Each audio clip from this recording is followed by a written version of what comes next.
And as the screen says, how it all began. And this goes back 60 years ago. And I'm going to make a slight diversion to the timeline because I have a gentleman here that representing Greenhills, Mr. David Moore, is going to have to leave before we get to his point in the timeline. And he would like to say a few words, so I'm going to turn the microphone over to you, David. And thank you very much for coming. Thanks for having me.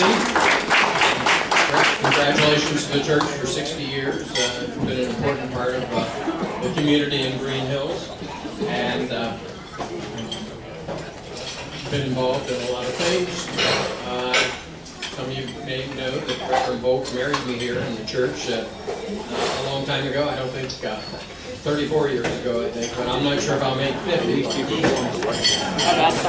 And I got to know Reverend Volk because he lived in the community. He was in the middle of a flood zone. The building he worked on for a number of years to fix, and he also was the police chaplain, which I could have forgotten about. So he did a lot of volunteer work in the community. Of course, a lot of members of the church are from the community here. And when you get to the zoning part, where I got involved, actually there were two lawsuits here. The church building itself is in Springfield Township, and that's because some farmer by the name of Bastion wouldn't sell this land to the federal government, and so the government bought up the land around it and incorporated the village and kept this part out. But to the east of us here is Greenhills, which is part of your parking lot. And the village, before I started with the village, was the manager in the early 70s. There was a lawsuit that was filed, and the church was successful in that lawsuit. And then later, the parking lot was expanded again. I got involved, and we avoided a lawsuit and the court issues, and ended up coming with a compromise to satisfy the church that you were able to get the lot paved, and the residents were able to come to terms with it. So anyway, when you get to that point, you can ask Al to explain that stuff. Okay. So thanks again. I enjoyed coming, and I think it's important here celebrating this, and maybe I don't know if I'll still be mayor in 10 more years. Maybe if Ken come back in 10 years, maybe I'll try to burn it. Thank you very much. Thank you very much. Okay, I've got 167 slides, and we're not going to sit here and talk about each one of them very long. But there will be pauses when I'm going to let you do a little talking. So, where did it all begin? It began January 5th, 1958. And I think I got the year right here, Greg. A dozen young couples from our Redeemer Lutheran Church and Christ Lutheran Church met to discuss the possibility of forming a Lutheran congregation in the Greenhills Forest Park area.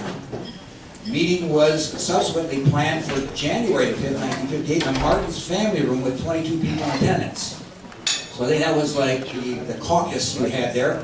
And these are the people that I got from Joe's notes, and they add up to more than 22, Joe, so maybe I've missed them or added some here. But we had the McEnannys, the Van Stones, the Redensels, the Shaws, the Hermans, the Schneiders, the Millers, the Brights, the Campbells, the Zalts, Nordines, and of course the host family, the Martins. Did I have any of that incorrect, Mr. McEnany? You're our historian, you're emeritus. Where do you go? There it is. I think I had the date wrong on one of them, but I think I corrected it here. Anyway, let's go on. So our beginning.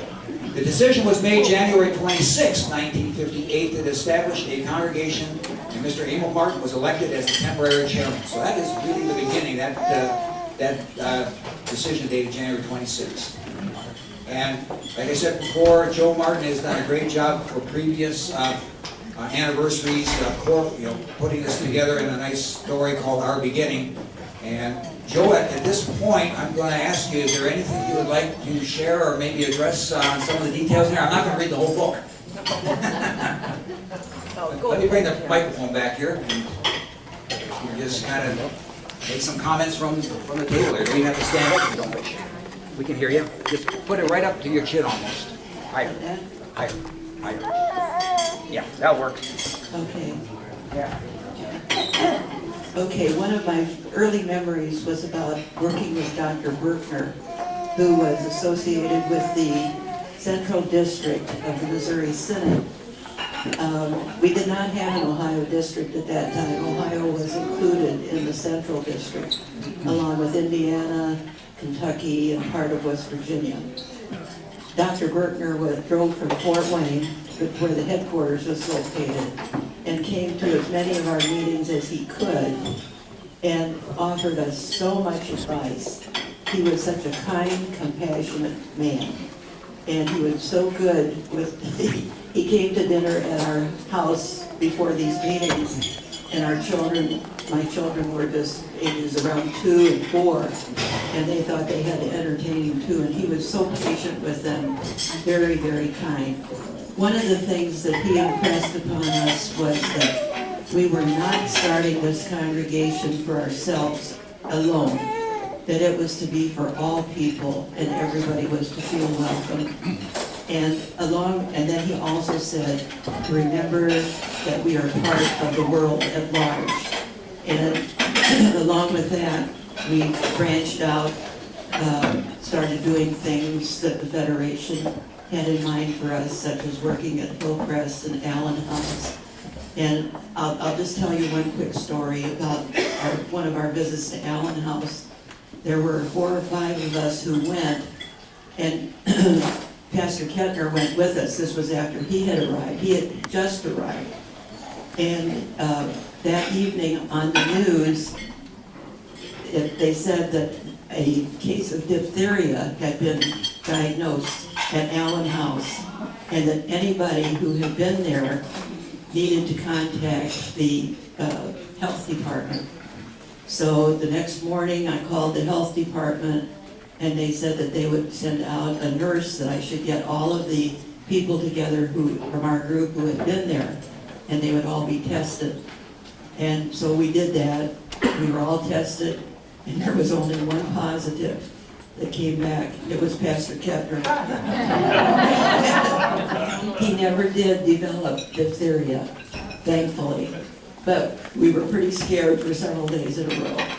But anyway, that was just one of our little Very interesting story. experiences. Yes. Excellent. Thank you, Joe. That was very interesting. All right, we're gonna have a shot for some of the other charter members to give us a few remembrances, but let's move on the timeline here.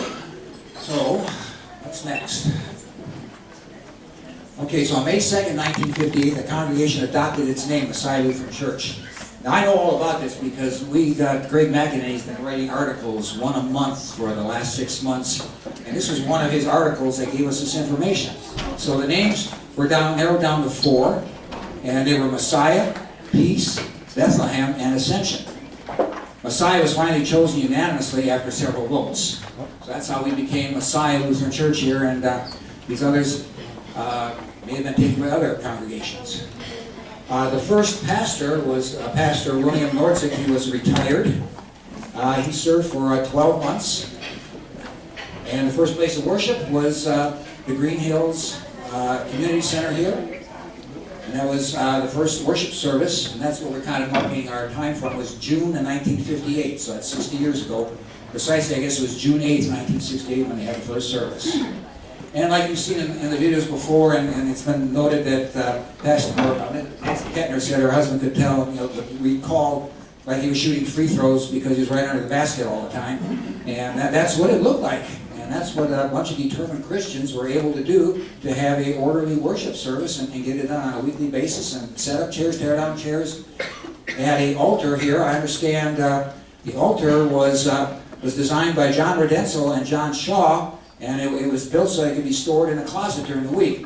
And John, that's my segue into your contributions. Did you have a few words to say? Sure. All right. There you go, John.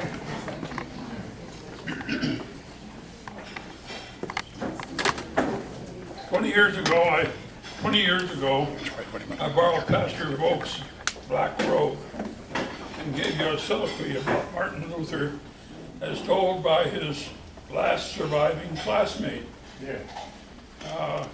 Today, and I'm starting to feel like Martin Luther's last surviving classmate. Yes, those years, early months in 1958, Emil started to delegate some jobs, and he asked John Shaw and I to design a collapsible altar and lectern. And it was originally planned to try to put this into a car every Sunday and transport to the community center, the high school gym. Before we got too far into it, we were able to obtain the right to use the ticket booth outside the basketball court, so we could store larger pieces now. So we designed an altar. How big should the altar be? If you haven't been a part of Ladies Guild and making paraments, nobody knew. So we did some research. We found out the early Christians met secretly in the catacombs of Rome, using the top of a coffin or a sarcophagus as an altar. The relative size would be like an adult, 3 feet wide and 6 feet long. I want to say we had about an 4x8 piece of plywood for the top of the altar. It was removable from the base, a 3-sided base, which when we collapsed the base, it was only 3 feet by 6 feet. So I want to say that Google has the same definition as we did. So we were right. Emil had some ideas about the lectern, but it had an angled vertical center box topped by a slanted shelf to hold the paper and the books. He agreed to calculate all the compound angles and cut the pieces of wood in order for us to put it together. The base was large enough for a person to stand on it. That way Pastor couldn't push it over if he got too enthusiastic. Now that I got the mic, I got 2 little personal comments to make. My parents were both of German descent, most likely first generation in the country. Dad was quiet, Mom was outspoken. She always let us know where we stood. She offered us a job to come to Cincinnati, and she never could get it straight in her mind to begin with why we were going to move away from town. The town was a little place up by the Lake Erie, east of Erie, before you got to New York State. We went back home the next 5 years for vacations, and she never let us, she always reminded us that she didn't understand why we went home, why we came down to Cincinnati. The 6th year we went back, and by this time Larry and Lynn was with us. We moved with Lee, the oldest one. We told her that we were going to be a part of a group to start a new church. And she's, matter-of-fact German way saying, "Oh, that's why God sent you to Cincinnati." The second event was unfolded about 2:30 one morning in the late 90s. Lance, our youngest, had married Rhonda, and we're living near Columbus, Georgia. He called, waking me up with the question, what does it take to start a congregation? After a lengthy conversation, I concluded with this remark: if you do it for the right reasons, it will be one of the most rewarding events of your life. Jeanette and I are very pleased to share this anniversary with you. Thank you, John and Jeanette, and we appreciate you being here. We appreciate the whole Wilson family. Thank you. All right. Moving along. So Pastor Kettner, first pastor here, He accepted the call, and he was the first permanent pastor. He's installed in services in July 12, 1959. That's the date I think I had wrong in the bulletin that came out. So shortly after Pastor Kettner's arrival, plans were made for building a permanent church building. Messiah has been a church in a mission ever since its beginning in 1958, when 28 faithful Christians met to found a new congregation in the Greenhills Forest Park area. They were told, this is my quote here from a Dr. Otto Tolke, I found this somewhere, as mission director of the Ohio District in the Lutheran Church Missouri Synod, you are not sharing a church for Lutherans, but a church to share Jesus with everyone. I think we've heard that from several different of our charter members here, Joe and John, that this was a message that was taken to heart by our charter members. So, in October 19th, 1960, a decision was made to purchase 5 acres of land bordering Winton Woods and overlooking the Winton Lake. And now it's a little hard, a little dark here, but that's kind of what things looked like before we had a church on the hill. Now, I had somebody ask me a question the other day. They wanted to know that our address was Bossy Lane. They said, well, who's Bossy? Anybody here remember back at the origins of the name? Was Bossy Lane actually there before the church, or did the church come first? The lane came first, and frankly, that part of Greenhills, all the streets have Italian names. So you got Carini, you got Bossy, you got Ligorio. Okay. And that's how it happened. Okay, we got the answer. He said all the streets in that part of Green Hills have names after, what did you say, was it poets? Italian. Carini, Bossy, Ligorio. Okay. All right, thank you. All right, so the building officially began on August 26, 1962 with a groundbreaking ceremony. And there's some shots of what it looked like before they even put a shovel in the ground.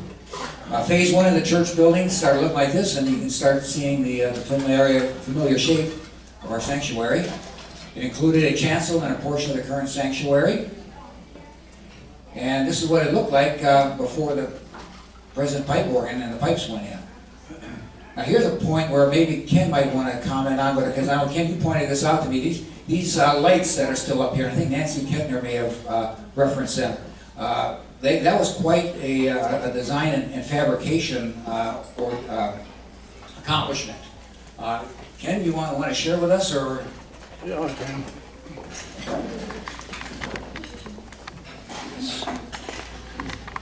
I wasn't going to really talk so much about the chandeliers, but Whatever you want to talk about it. Your microphone. now that it's been brought up, basically, when we first built the first phase, we had to look for chandeliers. And we looked at all the places that sold them, and we found that pretty much they were very, very expensive. So our architect, Bill Kissler, said, well, I'll design them if you guys will put them together. And so we had Emil Martin, Chuck Schneider, George Horner, and Paul Blands, who agreed to put them together. Paul Blands' father had a metalworking shop, so he took these aluminum rods, molded them, cut them, and put them in the form of those wagon wheels that you see in the chancel. And then, well, there the guys, Chuck, Emil, George Horner, had to wire them up, take some of these plastic tubes, which were originally about 8 foot long, and we just cut them to size, wired them up, and then they finally got them hung. But that's the history of that. But while I'm standing, let me mention a couple other things. Not history, but I think you'll find them interesting. One is about the Kettner family. Pastor Kettner and Nancy had 3 girls, Julie, Ellen, and Abby, who was the youngest. Every Sunday at church services, Nancy and the 3 girls used to sit in the very first pew right in front of the altar. And then on rare occasions, when Pastor Kettner's sermons got a little bit long and drawn out, Abby, who was probably about 4 or 5 years old, used to stand up and go, cut. Well, just as you're laughing, the congregation would laugh. And Pastor Kettner would just look down at Abby, smile, and then go on with his sermon. Now, the second story I was going to tell you is about a little bit more personal. All 5 of my children were confirmed here at Messiah. In 1973, Laura, who's with us here today, was in Pastor Kettner's confirmation class. And up until that time, all the boys in the confirmation classes had to act as acolytes, and the girls had to sing in the choir. Well, in 1973, Laura said, I'd rather be an acolyte. I don't want to sing in the choir. So she asked Pastor Kettner if she could, and he said yes.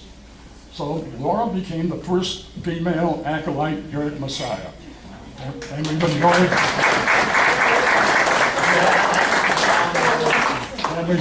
both boy and girl acolytes ever since. Excellent story, Ken. Excellent. Thank you. Thank you so much. All right. Moving right along. This is working just like planned. We're crisply going through it. We're already in 1959 and we're half out.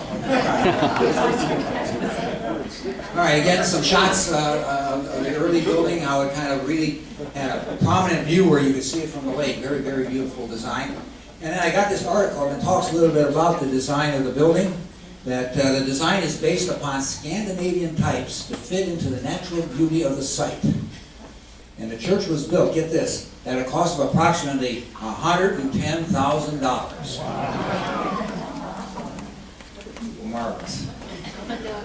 These are some period pictures that I just kind of put together. This is a Sunday school VBS going on in front of the new building. I like this little guy in the striped shirt on the right-hand side giving us the what for. All right, here's another shot of the VBS. This is our youth group back in 1964. Where's Haley? Did you ever think of doing sack races?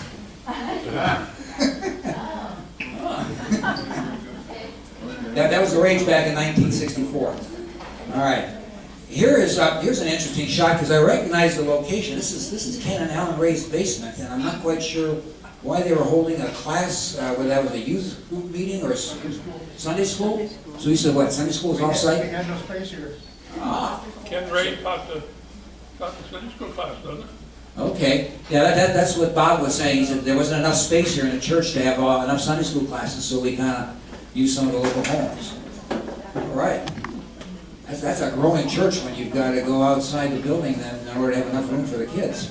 Wonderful. Now this is one of my favorite pictures because again, Greg and I talked a lot on drives back and forth to work and to church here, and he told me all about this marvelous bowling team. So I look at this and I see what looks like a bowling trophy, and I see this gentleman right there. Who is that? So great. This is my segue into you. You did a lot of work on early VBS and all kinds of fun things. You want to kind of share a few words? Yes, I will. All right, give you the microphone here and hold it close to your mouth. Well, of course, in the early days, that there weren't enough men and lots of jobs, so a lot of us held 2 different positions. And I was treasurer until Bob Van Stone took over, thank goodness. And I was also Christian education, which meant that I had to do a VBS later that year. And I'm from a Catholic background where we never do VBSs, you know. So that, but the bowling team was a lot of fun, and we traveled to other areas and bowled different Lutheran churches. And we always seemed to do better when we had spaghetti that night. I don't know why. But we had a big spaghetti dinner on the last night, so we would bowl well. And we did. Thank you. Thank you so much, Greg. Greg and Marilyn are a real inspiration to all of us. They just work so hard to get to church every Sunday. It's just amazing, really inspiring. Now, while I was up here, I think I recognize this guy right here. Who would that be? That's Abel Martin. Joe, do you recognize him? Well, not from this distance. Okay. I thought that looked like Abel's smile. So, okay, so that... That's Chuck Snyder to the extreme right. Who's the extreme right, John? Chuck Snyder. Chuck Snyder. Okay, so that'd be Chuck over there. Okay. I'm on the other side of the lamp. Okay, that's John. It is. With a GE crew cut? And I bet you 5 out of 6 of those are engineers. Yeah, looks like it. All right. All right, phase 2 of the construction. So you can see the church here, and you can kind of see where they kind of lengthened the sanctuary, kept the same construction design in 1967 to meet the needs of a growing congregation. Expansion program was planned in the fall of '67. And they were adding additional classrooms, because like we just found out, they were having to have Sunday school classes off-site. They added a choir room for practicing and roving, mechanical equipment and storage room. And the youth room was going to be convenient to the present kitchen, which is the one downstairs in what we call, I think, the Kids Connect room right now. And 3 double Sunday school classrooms with wall separation. Back then they were into separating classrooms with walls, and today we're tearing walls down and making bigger classrooms. But it's all how how things are in the time that you're operating. What's the the way of teaching. All right, so this is kind of, you can kind of see here where the addition came on. Oops, I got under, it's the present, they were going to have 192, proposed to go to 386. That was capacity, so it significantly increased the capacity of our sanctuary. And this is what the basement looked like, with a nursery downstairs. I remember those days. Here it looks like under construction. It's kind of neat when you look at this building many years like I have. It's neat to see the walls going up, the roof going on. Excavation work, a lot of holes being dug. Good documentation through cameras. This is what the entry would have looked like as they finish things up. There, that looks very familiar. And there it is, that's the entryway. That was 1968, so 1968 looks like it was, phase 2 was completed. And it says, with the support of the congregation, this phase of growth was completed by the summer of, actually it was 69, summer of 69. Now that view was kind of interesting to me. It looks like somebody took that from an airplane or a helicopter or something. Any truth to that? Across the lake, but it's, you kind of looking down on it, but yeah. Anyway, must have been a drone, yeah. Back to the future, right? All right, and this is a shot that I love. Is I look at this. Messiah had a preschool very early on in 1969. And look at their play equipment. They got like a climbing gym on a little mulched-in area. Probably cost them all about $200. So we're looking at doing the same thing for about $9,000 today. But from 1969 to the late 1980s, Messiah Lutheran Preschool offered basic skills and an atmosphere of love and respect. And here's some familiar names. Caroline Williams, I don't know, but Nancy Logston and Sandy Jackish. Those 3 ladies served as administrators for the preschool. Hey, Jim. Yes? Actually, back then, our gym set was $998 because I had a check for it. $998. Okay, I guess things were expensive then Yes, too. it was. Yeah. Okay, and here the kids are again. Same area, we're going to be building a playground. Same area is going to be used again, recreated, reconstructed. And of course, here's the old kitchen being used for a bake sale. Just scroll through some of these things. We utilized the building back then, did a lot of things, and had a lot of people coming through our building. Here's a Sunday school class with those, I remember those semicircular tables and plastic chairs. And they were trying to have, for each grade level, they were trying to have a class. So they would meet in the corners of the sanctuary, they would meet in the choir loft, they would meet wherever they could get 4 or 5 chairs put together. I'm not quite sure, but that looks like Arlen Euchen from the back. Anybody got a comment on that? I might be wrong. It looks like Carol Baldwin taking a nap. Ain't true for that one, Carol. She's in the kitchen, okay. Is that Carol? That's Carol, okay. All right, again, here's a class in the sanctuary. And then, Pastor Michael Wolk. He joined us in June of 1976, and he was installed as our second permanent pastor. July 4th? Okay, another date I got wrong. All right, September 2007, Pastor Wolk retired after serving Messiah as pastor for 31 years. So over half of our history was with Pastor Wolk.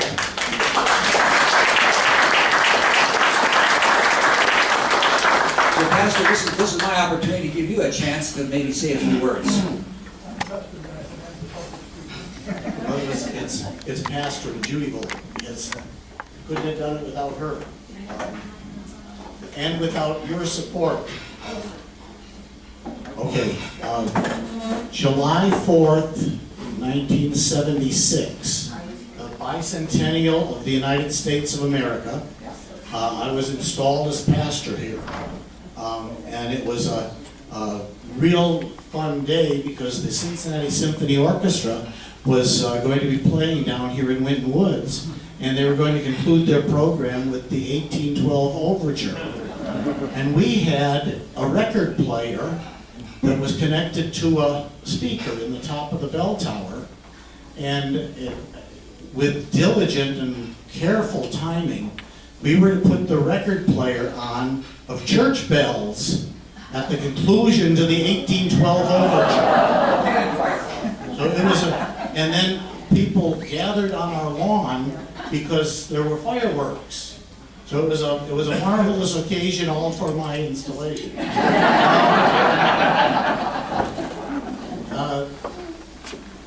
The phrase I like to remember is from Psalm 68, verse 6. God, in this King James Version, God brings the solitary together as family. And that's what God has done here, I believe. Through baptism, He brought us into the family of faith. And through His Holy Spirit, He gathered us together as a family at Messiah Congregation. And you, over the years, 31 years, you treated Judy and I so well. At difficult times and in times when we had big decisions that had to be made as a congregation, you were outstanding in recognizing one another as brothers and sisters in Christ, even when you may have disagreed about certain things. As a retired pastor, I listened to other retired pastors over and over again telling me war stories about the battles in their congregations. And I would say that in 31 years, we never had those huge battles. And it's because of the Spirit that God put in you. I recall when I came here, it was a very difficult time for our synod. We were going through some real difficulties where congregations were literally splitting. And I remember Lou Morgul, president of the congregation at the time, taking me aside after I was installed and saying, "Pastor, please keep us together." And I think we did a good job of that.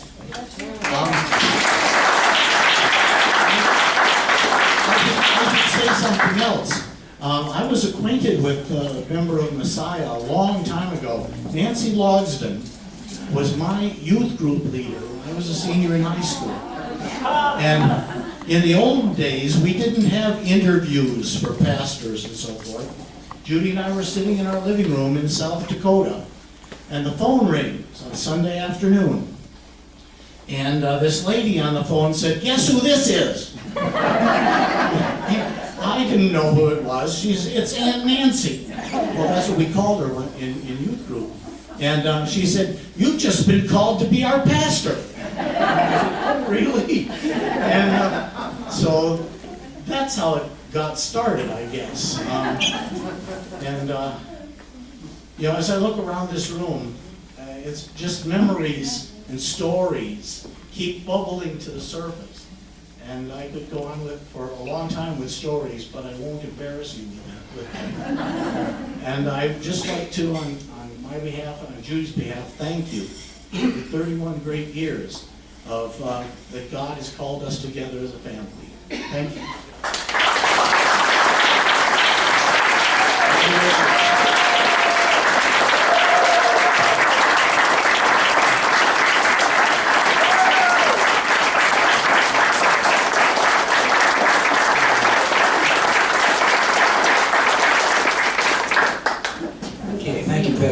Billy.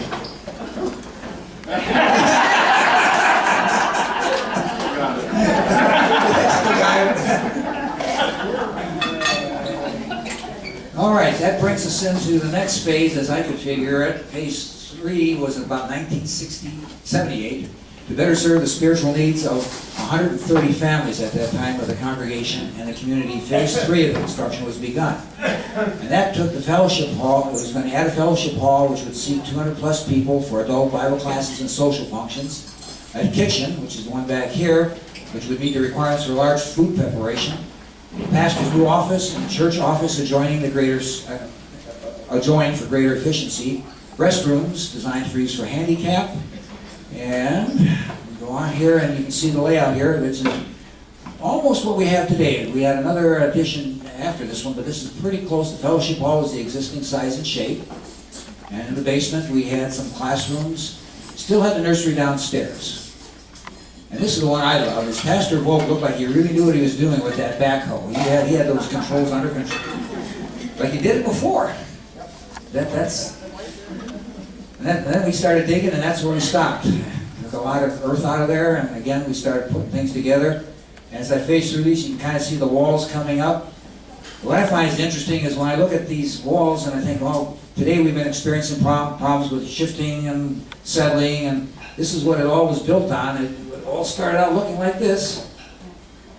There's a basement being formed, floor being put on. And then I noticed this shot, you see the climbing gym right next to the excavation. So I think they were having preschool in function and having, let them climb up those hills and running around in the basement, whatever, for recreation. Period automobiles. And if I'm not mistaken, they were using metal studs back then. Yeah. There's our basement. Again, here, the shot of the playground, the play area. There's even a car tire climbing device there, right in the middle of the construction. There we are, almost finished. Area ready for final roofing. And that was the end of the Phase 3 dedication. And here's Pastor Volk leading us out for a dedication service. Current fellowship hall and approved classrooms and facilities were dedicated September 21st, 1980. This extended the narthex into a hallway leading to the new fellowship hall.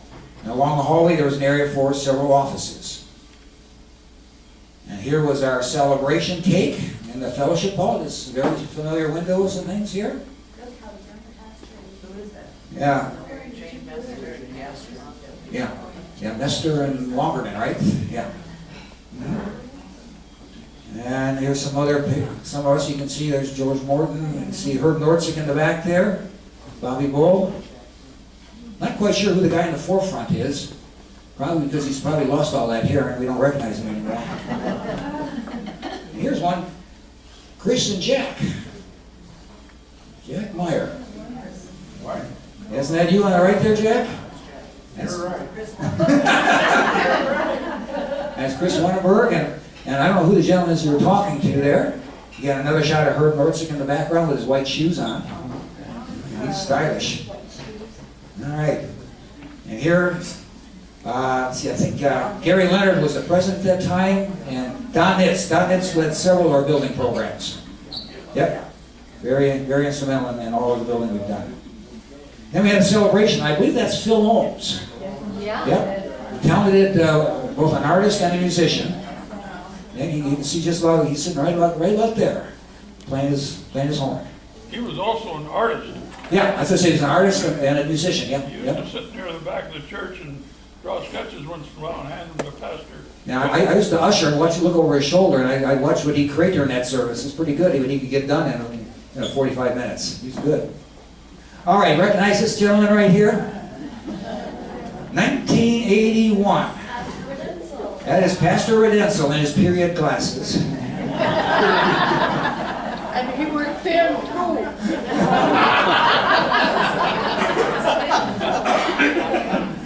And he's a son of the congregation, as we said before, and he was ordained at Messiah July 19th, 1981. He was then called to serve as a pastor at St. Mark Lutheran Church in Ruskin, Nebraska. So Pastor Nelson, you come back around and were a vacancy pastor and a circuit counselor and things and had a lot of involvement with us, but I think this would be a good point in time for me to hand the microphone over to you and get some of your reflections on growing up as a son of Messiah. And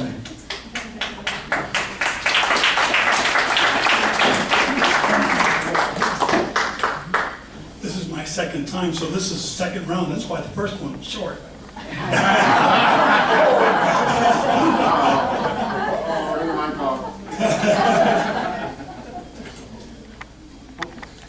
My stories about being stranded on the highways, breakdowns, was very true. Somebody left the church this morning and says, "Don't ever take me on vacation." But the thing that I will add now to that is that in most of those times when we were stranded, broke down, it was the kindness, acts of Christianity, where people stopped and gave us a lending hand. The one time after my daughter was born, we were given a car by one of the members out in Nebraska. We drove it back home, only to find ourselves stranded on the highway with it. And a farmer and his wife brought us home with them. Our youngest daughter was only 3 weeks old at that time. The point that I will make at this point in time is that we have come to the church in order to receive the grace of God each and every time. But that grace of God is also extended to one another through you. And one of the things growing up as a child at Messiah was the camaraderie, the familyness, the parties. And I say that honestly because most of those charter members were out-of-towners that came to town. And they found their uniqueness or they found their bond with one another through the church. And so we would gather for holidays, we would gather for times of fellowship with one another. And that still continues on today throughout our fellowship with one another, where people struggle within our congregation. And it's through the hands of prayer, through arms that hug, and through voices that uplift and encourage one another, that our bonds as brothers and sisters in Christ are joined together. And that becomes a very strong memory of the period of time of Messiah growing up. Make a conclusion really short. Steve and I closed with a hymn, "The Words of Man." But your pastor outdid us. Instead of quoting the words of man, he quoted for us the words of God.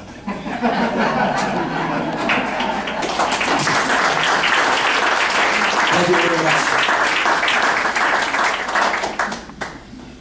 All right, recognize this young lady.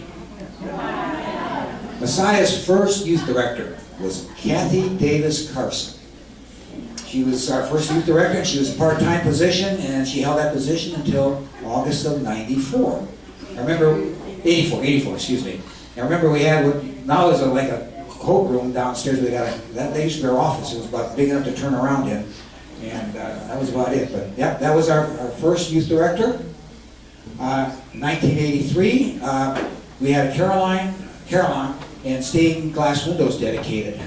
This was to commemorate our 25 years. It's our 25th anniversary, and they dedicated the stained windows and the Caroline. Some of the windows on the north wall there of the sanctuary you'll recognize. In 1984, we added a parish worker, Jolene Piper, and I think some of you may have noticed she was pretty good at handbells. In fact, she played one that looked like she was playing as a seal. She was, huh? She had a sense of humor there. You just had to understand her. All right. In August of 1984, Jolene was called, like he said, to be a parish worker, and she remained there until her death in April of 2004.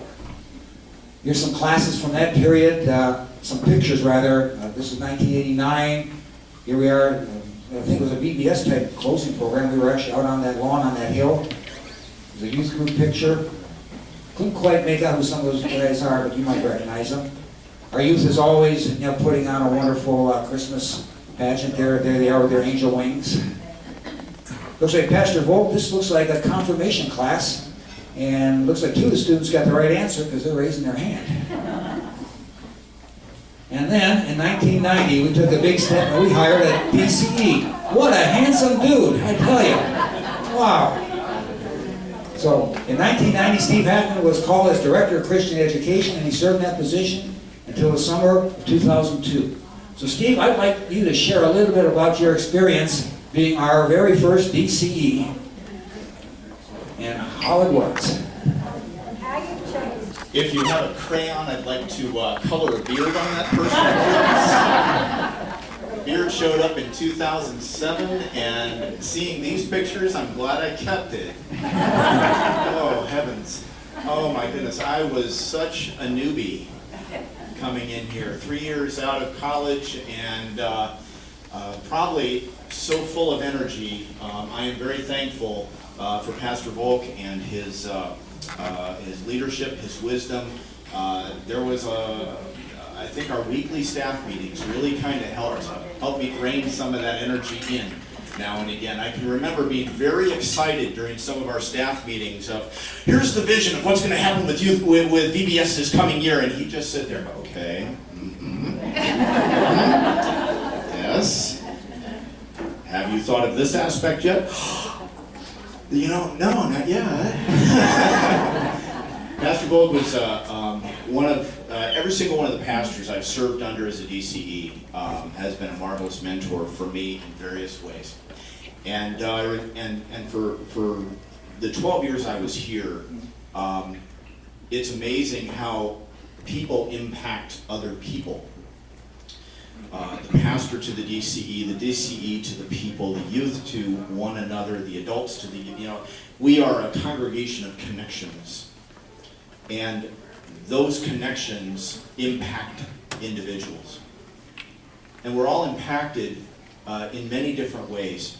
And I can recall when Pastor Volk and I first got together and started talking confirmation the first year, we decided, we've got about 14 kids that we're going to be having class.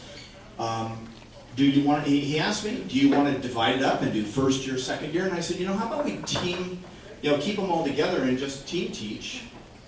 And we talked about that idea of flip-flopping weeks. He'll take 1 week, I'll take the next week, but anytime we're not teaching, we're always sitting in on the other person's lesson, so we know where they've gone and we know where to pick up the next week. And Pastor Volk reminded me, probably about 5 years into this, he said, I've noticed something. I said, what's that? He said, when you first got here, your classes were very interactive. You got the kids up and moving, more than just bookwork. You had activities for them to do, and they were energized as the activity applied to the topic we were looking at. And when you first got here, my lessons, he said, were a bit more academic and a little more bookwork, a little more direct and auditory. But after having worked together for a while, you know what I'm noticing? We've switched. Yours are now a lot more academic, and mine have loosened up a little bit and become a lot more active. We impact one another. And that, for me, has been, as a DCE, it was that interaction we had that impacted me to learn from his strengths, which were academics. I've heard so many people over the years say, wow, he packs so much into 13 minutes in a sermon. I have a hard time packing that much into 22. This is the problem when you bring your children in. The honesty comes out. But we truly, my 12 years serving here was truly a time of connection. We celebrated the joys, we celebrated a lot of new steps, we celebrated new opportunities for our youth to embark on new things. We just started where we were at. We had a foundation started before I ever got here, and we just launched to where the needs of the youth were at. And that's what a congregation does, is it looks at the needs and says, how are we going to help? What are we going to do? And most of you know, I am now a blended family. I've gone through a divorce. I've gone through a time of identity wandering. The Lord blessed me with a new wife. Four marvelous stepchildren. So we have 7 kids between the two of us. One of those kids is married. They have our 2 granddaughters. We come from a blended family. My wife couldn't be here today because that relationship with her niece needed also to have some connection there. And so she sends her hellos and her best wishes for this congregation for the next 60 years. And in that blended family idea, I got thinking about that. There has to be support and connections, one person to the next, in order to bring about this idea of family and support. And it has been very true for this congregation that they reached out and said, we are in support of you, Steve. Not only in ministry, but truly in my personal life. When we had, this morning, we were asked, how many of you were baptized here? All 3 of my kids stood up, and I'm like, that's wonderful. They were all baptized here. But their godparents were not from our family, our biological family. I listened to the advice of some people and colleagues I knew, and they said, they chose from the congregation the godparents for their children, in order that as my kids grew up, they would have that connection of another faithful Christian in their life, daily or weekly, within this congregation that we call our family of faith.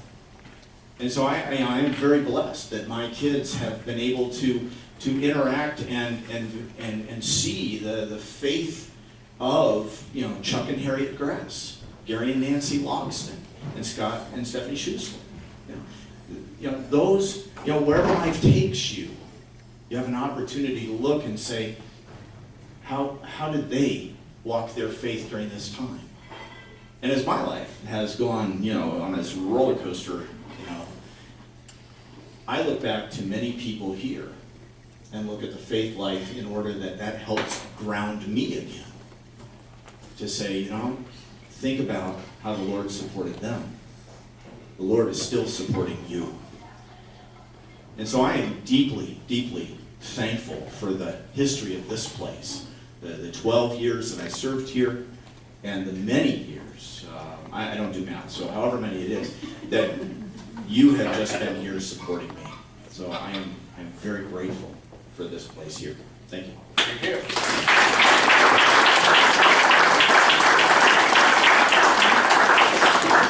Thank you, Steve. You've certainly been a blessing to our congregation. And I recall once that there was some award given out for the best team of Pastor DCE, and I think that went to Steve and Pastor Volker. You guys were kind of role models for that relationship, just like you said in your talk. So it was, and it was probably our strongest period of growth when you and Pastor Volker were doing your thing together. So appreciate it. All right, speaking of growth and youth, and I think I see one of Pastor's sons. They're getting ready to throw a piece of chicken at one of Shelley's kids. That's Walensky and that's Robert there, and kind of pouncing on him. And then we got Bill Rieger when he had good knees. On the ski slope, interesting. Again, our little chairs. Look at all those little kids in the nursery. They were all over the place. That's always a good sign of a vibrant church. Here's some of our older folks. It's the Coppers and the Rays, I recognize. Looked like they had some kind of outdoor event. They were all bundled up. This is one of our, I believe this was a youth camp out. It looks like they're off-site here someplace, but I see Billy Rieger there in the middle. And I'm not quite sure I recognize the other ones, but... there as the adult leader. Yeah. Rob, Jeff, Andy. Yeah. My name's Yeah. You did a lot better than the rest of us. Very good, Steve. All right. So we're in another phase of construction. This I call it phase 4, forward in faith. The phase of construction here included enlarging the narthex first floor nursery, several classrooms, increased parking. That's where David Moore came in. and suitable workspace for the increased staff. So what we did here is we added on and we lengthened the narthex to its current position. We had a couple offices adjacent to where the pastor's old office was, where Haley is. Now his new office is where he is, of course. And we moved the nursery upstairs. And as Dave Moore pointed out, we had some real difficult times with Greenhills and zoning and the fact that we were in a green belt and everything. And Dave Moore came to our assistance and helped us pull this one out. So it was a team effort there. It kind of shows the layout of the basement where we added some additional classrooms. The current meeting room downstairs, conference room downstairs was added, as was the classrooms on the east side of the building. And that was dedicated in April 17, 1994. In 2002, we added a new position, Director of Worship and Music. Dr. David Bray came to Messiah as Director of Worship and Music and held that position until April of 2012. Here's some shots, some collages of things going on in 2002. You can recognize some of the faces. Thank you for all your help. And then I got, in 2003, we had our second DCE, and that is Steve Wilson. He received our call to be Director of Christian Education and served in that position until June of 2010, when he accepted a call to go to St. Peter's Lutheran Church in Grand Rapids, Michigan, where I understand he's doing quite well. Then we had a little more building to go on here. We added this portico shared entryway. You can see the dedication services here. There's John Tyner over here on the right. I think he was president at the time. You can see Stan Worthy's kind of in the background. Looks like Dorothy Meyer is standing there. And 2007, we were in a vacancy again. Pastor Larry Redenzel came over and was our vacancy pastor. And then he served in 2007 and 2008 while we were looking for a new pastor. And in 2008, Pastor Scott Tenson was Messiah's third permanent pastor. And he served there as our senior pastor until his resignation in 2012. Here's a picture of his installation in 2008. That's Pastor Berner in the background there. You recognize yourself? Yeah, I do. Yeah.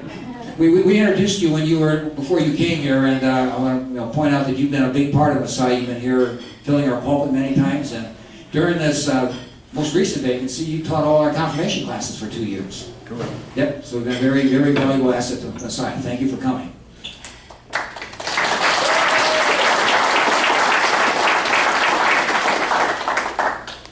Okay, so Pastor Tesson was installed June 7, 2008. And in 2011, Ben Burge was installed. He was on this SMP program, and I guess we called him a vicar at that time. And here is Ben and his wife Debbie, and two old longtime members, the Albrechts.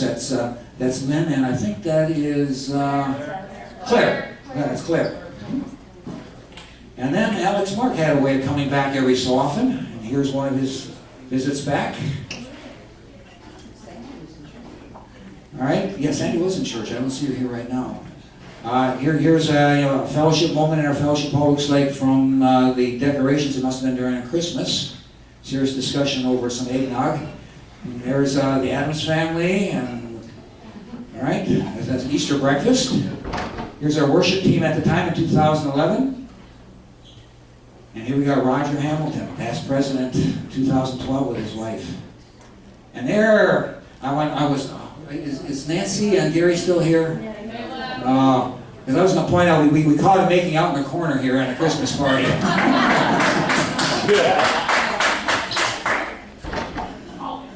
All right, and here's a function, an owls function. This is probably one of the most popular things we got going on here. We got people that are, they're just regular, coming even after they've left our church. They come back here for owls. It's a great program. And here's Dee and Chuck Ciotti. Looks like Chuck is having 2 pieces of dessert that day, so it must have been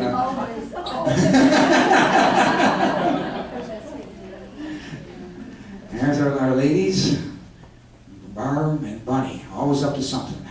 And then in 2013, we had another vacancy. And that's when Pastor Mitchell came on board, and I read his letter earlier, and he served that vacancy through 2014. During that vacancy, Sharon Schmetzer hit an anniversary, and it was kind of 2 parts. It was a little bit here, and then she left for a while and came back, but a total of 25, so we said, good enough, we'll give her a picture. And where is Sharon? You still here?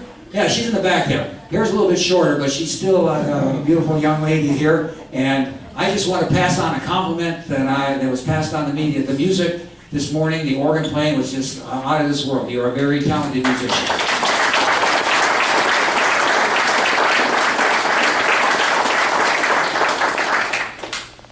All right, here's a Easter egg hunt. Some of the youngsters, it's good seeing that many kids with smiles on their faces looking for those eggs. And then this was an interesting shot that I came up with in 2013. There's Alex and Steve, both at the seminary at that time, and kind of sharing notes. And here's a popular activity that's been going on for a long time. Sharon Schuster. The Schuster family's just been fantastic over the years in many ways they support us. And Sharon's thing is the Kershaw ministry, which is very popular. Here's the world's longest standing Bible class. We've been continuous since 1995. That must have been a VBS weekend because we all got our t-shirts on. And this is a Reformation service in 2014. Again, all the pastors came for that. There's John and Jeanette helping us celebrate that Reformation service. I think, John, this is the one you mentioned that you had participated in. There's the Ray family, yes. Yes, Cecil. No, Cecil, I asked Cecil, he had a family thing in Indianapolis, so he was not able to attend. But yep. Here's our Christmas pageant in 2014. There's old A.J. Aurelio. He was great working with the kids. And Sheila, Sheila back there, yeah. I tell you, Sheila's kids sometimes are the strongest part of our youth group. They come here and are participating in a lot of energy, just like their mother. All right. And then in 2015, we call in new pastor. This is what I guess if I'm counting on my fingers, this is number 3 permanent pastor. 1, 2, 3, 4. Number 4. And he was installed in January 18th, 2015. And here's our installation. Pastor Teller was conducting that. I think he's our circuit counselor at the time. Was that his role? Area Vice President. Area Vice President, okay. Pastor Berner's there again, of course. You can always recognize him. He's got that familiar high forehead. All right, and Pastor Stubwich's installation. I thought this was a neat picture because you look at this, and we got Pastor Mitchell, Pastor Redensel, Pastor Berner, and Pastor Teller all participating, and they've all served us in various capacities at Messiah at one time or another. So it was very nice having them all together for that picture. Here's Pastor Stuckwich. As you can see, a very large man. He had to introduce himself gently to the kids. I think the first time you talked to him, he said, "I'm like a bear, but I don't bite." And he's very warm personality, and they warmed up to him very quickly. Our choir performing in 2015. And Pastor's got a talent. He's not afraid to pick up that guitar when he add to the service, and he's done that many occasions. Here's Steve coming back to preach with us, and if you look very closely, he's got his left arm there. Seems to be in some kind of a restricting device. I think it was that rotator cuff surgery. Yeah. And then in 2016, we called another DCE number 3. That was Haley Robertson. She was called to be our Director of Christian Education. Here's a 2016 Easter service. Easter meal, there's Sherry Heron's back to us and her son Matt, longtime member. You can see other folks there. That's always a big thing here. Our Easter breakfast is well attended.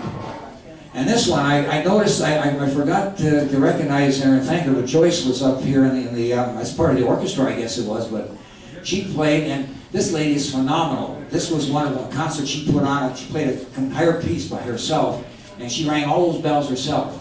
Now, I did my first bell choir thing this time, and when it started out, they gave me 3 bells, and I said, "How do you play 3 bells with 2 hands?" And I tried, and I couldn't make it work, so they had to rearrange it, and so I only had 2 bells. And I could handle that most of the time, right, Bob? All right, and here's another Owls occasion where we brought in some fun events. 2016, here's our youth group here. There's Poppy McGill up there leading the message, and we got our contemporary worship team providing the music. And then in 2017, Steve Hackman comes back around. And he says, surprise, I would like to be installed ordained as a new pastor, and I want to do it at Messiah, and I'd like to do it on a Saturday, on Saturday night service. And that was just wonderful. So it was June 24th, 2017 that he was ordained at our 5:30 p.m. worship service. There's Pastor Mitchell up there, Pastor Berner again. And Steve has been called to serve at Shorehaven Lutheran Church in Euclid, Ohio. And thank them for giving you up for 1 week, Steve, so we could have you this weekend. Appreciate that. And I just want to point out, 2017, one of the things we were trying to do is be more involved with the community, more involved with the community, both local Greenhills. Here's a Touch the Truck Day that we had. And down in the inner city, this is a meal we fed to folks at the Tender Mercies. Oops. All right, and here's another one that we do 4 times a year at Prince of Peace Lutheran Church. Now we're actually looking to do that 6 times a year. So we're trying to be outside the walls more and more, and it's an effort that I think is paying off. And another thing we're doing is we're looking at building relationships. And there's little Silas enjoying being wet on purpose. All right. So what are we in 2018? Here we are today. So Messiah has got a mission statement. It's up there on the wall. We're a 21st century church, mission church, living Jesus and sharing Jesus in our community and the world.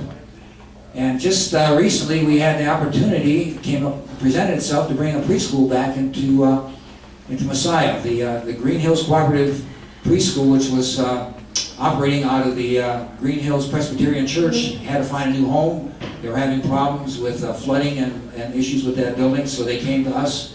And we were able to work out something where we are going to have them start classes, a preschool class, starting in September. They're going to take over 3 rooms in our classrooms in our lower level. Where actually, if you do take a tour, you're going to notice that there's a wall that's been taken out.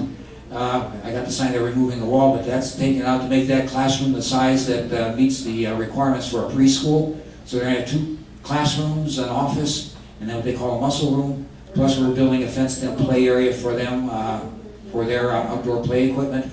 Plus a little track for their big wheels so that they can burn off energy during the day. It's for 3 to 5-year-olds. Our current staff is led by our pastor Stucklich and our call DCE, Haley Robertson. Staff includes our Sharon Smetzer, our longtime organist, Matt Gardner, who does contemporary worship, and also provides leadership to the Gardner family that's just here a lot, like I mentioned, and Sheila. Kathy Carson, our choir director, and Linda Perman, who makes things run efficiently in the office and makes sure we do things right. So good leadership there from our staff. So with that, I'm wrapping up. But before I turn the mic over to Pastor for closing comments, is there anybody else here that would like the microphone to make a few comments? All right, got one in the back there.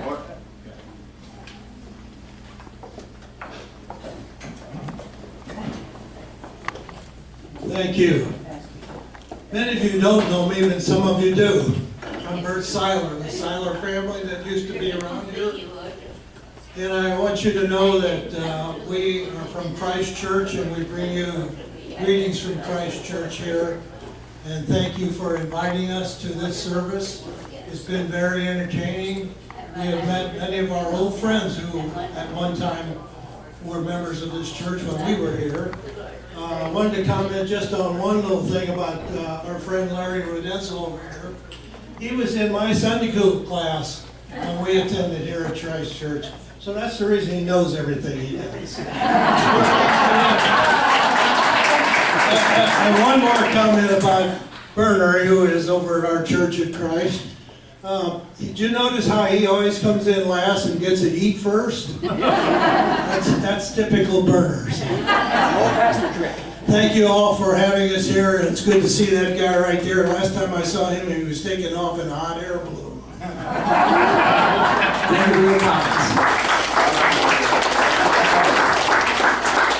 Anyone else? Pastor Berner, absolutely. Just a very quick matter, and it follows on what Bert Seiler said. Bert was the Sunday school teacher for Pastor Larry Rudenzel, teaching him very well about the way of our Lord, law and gospel. However, Bert Seiler never taught Pastor Rudenzel about how to keep an orderly office. If you go over to, and I had the privilege once again of substituting at Peace Lutheran Church, always enjoy going over there. But it really is an interesting story to see Pastor Larry Rodenzel's office. I can't describe it. Thank you. Thank you very much. I know where everything's at. Oh, Peggy Lynch, I heard you had a big birthday recently. Yes, triple digits. In January. In January, I turned 100.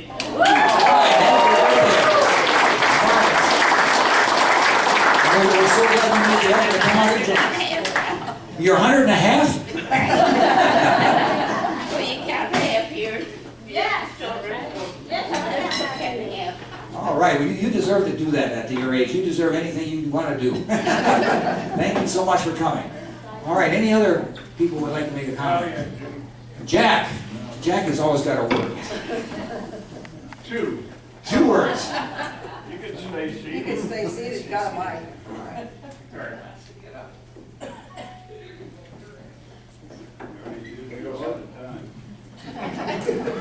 Oh, wait till your turn is. First, I wanted to comment on the friendliness of this church. Dorothy and I have been members of this house for 43 and a half years, but not consecutively. We were transferred here by T&T in '64, so we're members for 3 years, and then went to Chicago for 9 years. So during that time, we had Pastor Kettner and many of the original members and so on, and formed some strong bonds. We came back to Cincinnati, believe it or not, on July 4th, 1976. And I was doing a lot of traveling, and we had moved to Montgomery, and Dorothy was going all over town, checking all the churches. And the first time that I was home on a Sunday, we came to Messiah, and Bob Jackich walked up and said, "Hi, you been on vacation?"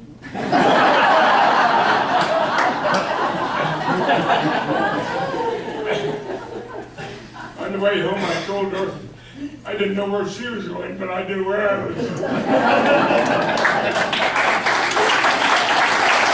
thing I want to talk about is building committee chairman. Now, you had a guy listed there, but you never talked about him. John Nitz? Yeah, you passed it on your original list. Well, we talked briefly. You said he led. Later on. Yep. Anyway, my advice to people is, if you're in a building program, in a church's building program, unless you're really willing to pitch in, you want to stay away from the building committee chairman. Because what happened to me was, I was looking forward to retirement. And one day, I'm walking out of church, and an arm goes around my shoulder like this. "Hi, Jack. You're retiring in 2 weeks, right?" "Yeah." "Well, you report here on Monday morning because you're the construction coordinator." And that was a $600,000 job, which is not a bad way to break away from another job. But I want to add one thing to that. I don't think David Moore gets all the credit for the Joining. because people need to know Greenhills and 2 or 3 other planned communities around the country were Eleanor Roosevelt's idea. And the Green Belt was designed to literally separate it from everything else. But there were exceptions written into Green Belt for churches, specifically identified. And for 1 or 2, I think, churches and schools, if I remember correctly. Well, the first lawsuit, the Greenhills Council, driven by 1 or 2 people, felt they could break that. And the state Supreme Court wrote a very brief decision concluding with, "Issue it now." So then later on, when we were doing it again, they come with the same lawsuit. Believe it or not, they had exactly the same wording in their lawsuit. So we talked about it, and I went to David Moore, and I said, "Dave," I said, "you got to convince your guys there. They spent $40,000 last time." And I said, "Unless you decide that it's not worth it, I'm going to go home and I'll make 4 or 5 phone calls. And we got a bunch of cheap old Germans in this church, but if you challenge them, I'll have a war chest for $40,000 in about a week. And he came back 10 days later and said, it's all taken care of. And thank you. I will do my best to keep it short. But one of my earliest memories of Messiah, and it goes even further back than '83, Pastor Volk was the advisor for a citywide young adult group we had. So I think I first set foot in Messiah and got to know Pastor Volk in maybe 1979 or 1980. And one of my first memories was my old Explorer wasn't the first messed up car that's parked out here. I had an old Bug, and something had happened to the rear bumper, and Pastor came out and was trying to kind of bounce up and down on my rear bumper to try to get it settled. So that was something that comes to mind now and then. And then just a situation where there was unemployment in the household and everything, and I was practicing with Christmas or something, and the kids and Pastor said, give me your keys, I have something for you. And just quietly went out and now I'm telling the whole world, but quietly went out and put a few bags of groceries in the car and everything, and just that kind of love is something that's continued in this congregation for so long. I think sometimes you're at those moments where you go, wow, God, sometimes I doubted, but you really have had this spread in my life. I stood up when Haley asked this morning, because I won't know 60 for a few more months.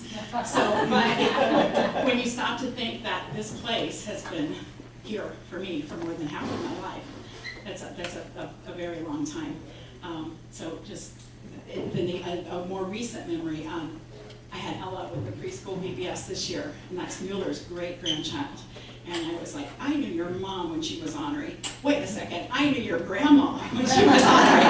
So that was kind of like, did I say that? That must have been somebody else. I can't be that old. But at any rate, so just I would guess issue a challenge to all of us. The history is here. It's not 150 years, but it's 60. And for half of my life, and for many of you, for many, many years of your life. And so we have new things coming. Thank you to the choir for continuing to sing. And where our median age, I think, is 75 or something like that. And it's all good, and they keep coming, and I appreciate that so much. So that's the challenge for all of us, is to embrace the new preschool and any other changes that are coming our way in the future months and years ahead. Thank you.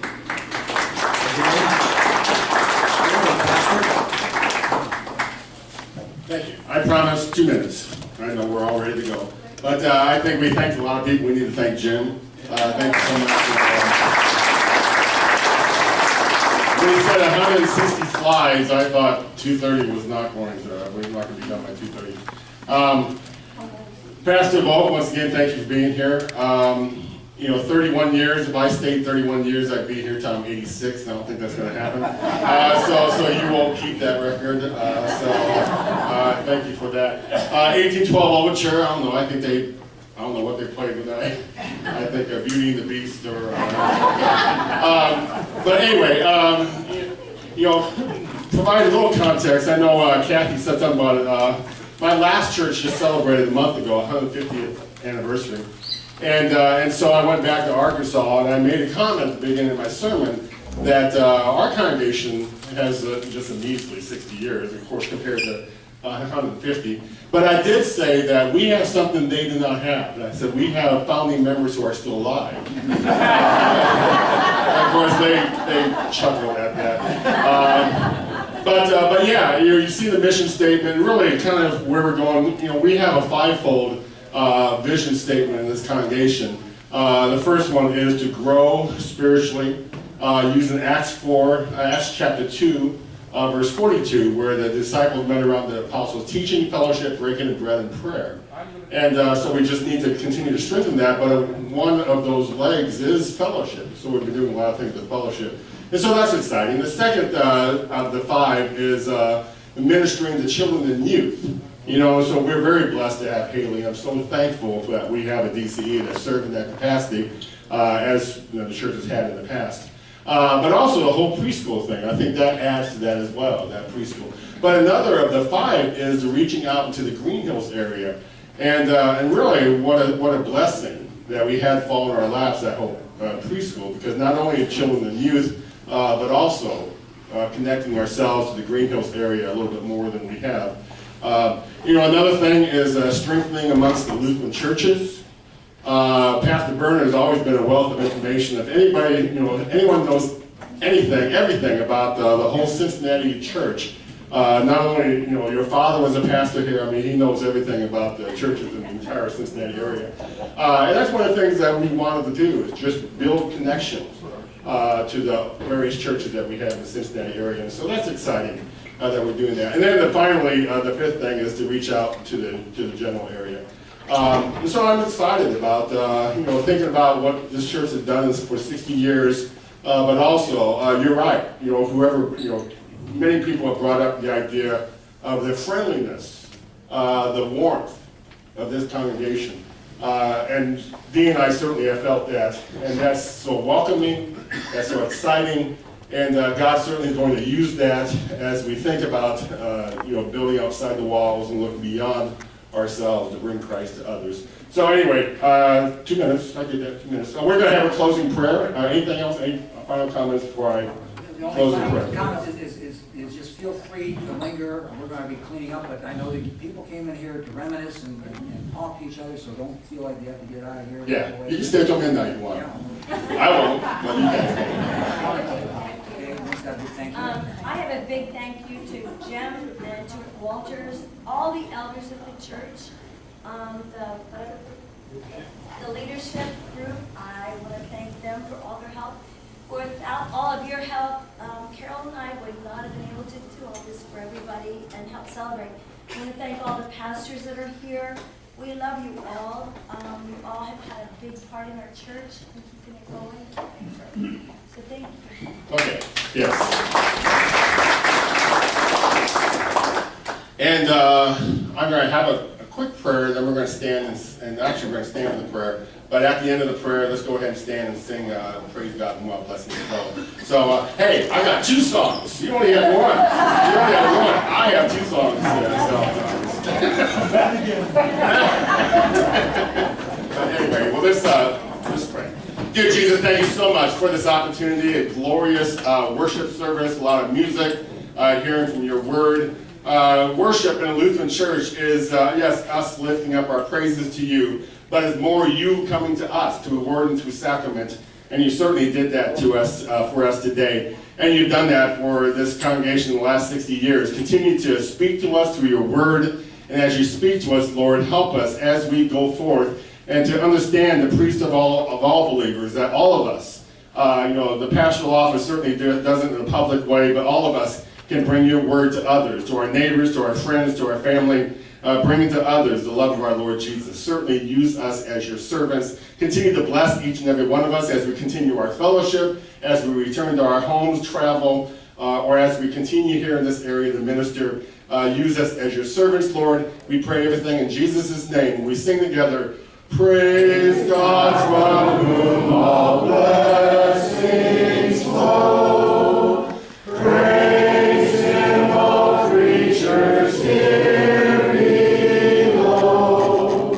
Praise him, all the heavenly hosts. Praise Father, Son, and Holy Ghost.